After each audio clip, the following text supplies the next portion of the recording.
Hi everybody, welcome to 5 Minute Ministries. And we're continuing on with our series on marriage, and I want to go back to the original marriage. I want to go back to Adam and Eve, the very first people to ever get married. And of course, they were the very first people. Now, I want to talk about Adam and Eve because when God had married them, He set some standards for marriage. His standards were set up before there was sin in the world. Before Adam and Eve disobeyed God, God said, here's what marriage should be. Now, I'm not necessarily talking about the ceremony, though I will get to that in a little bit, but I am talking about the marriage itself. We, as human beings, continually try to redefine what marriage is. We have in our head what marriage should be. We have in our head what we want from a marriage. But we really don't know what God has intended for marriage to be. Now, I'll talk about that a little bit. So first, let's talk about God marrying them.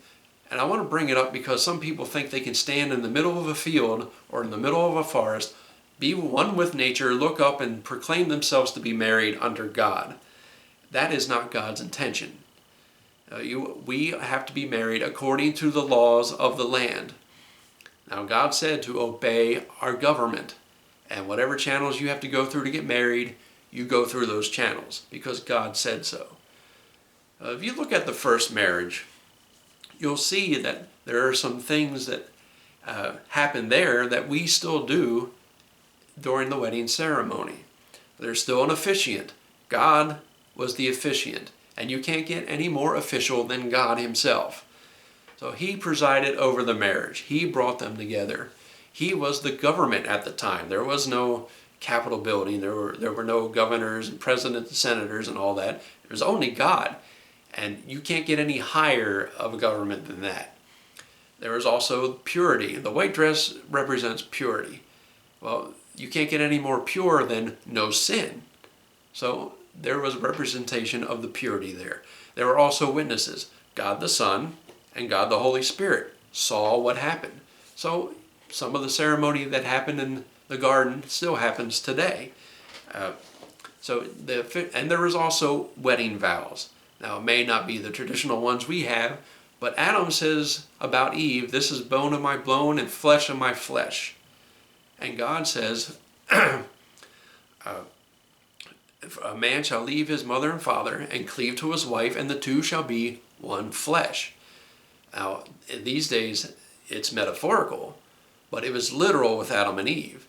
They were truly one flesh. We do it in a metaphorical sense. When we get married, we are one with our spouse.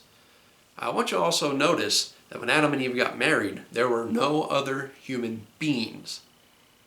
And that's very important. God did not create several women and several men and say, okay, pick.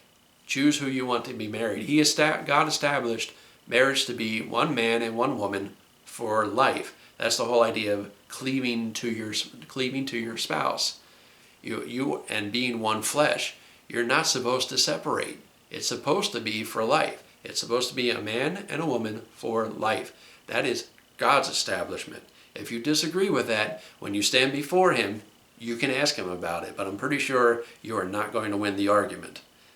So God's standards were set up very early. At the beginning of it all, He established marriage because He found marriage to be important. Many people don't find marriage to be important today, but He says it is. It's the establishment of family, being one, learning how to live with each other, learning how to love each other. Not learning how, all right, you need to fulfill my needs. It's like, no, your job is to fulfill your spouse's needs.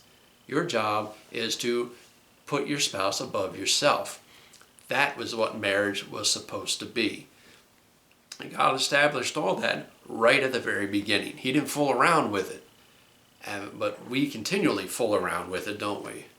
We have in our own heads and our own hearts what we think should be marriage. Well, you need to make me happy. I talked about this last time, but marriage isn't about you being happy. Marriage is about you living for someone else. This has been 5 Minute Ministries, and I'll see you next time.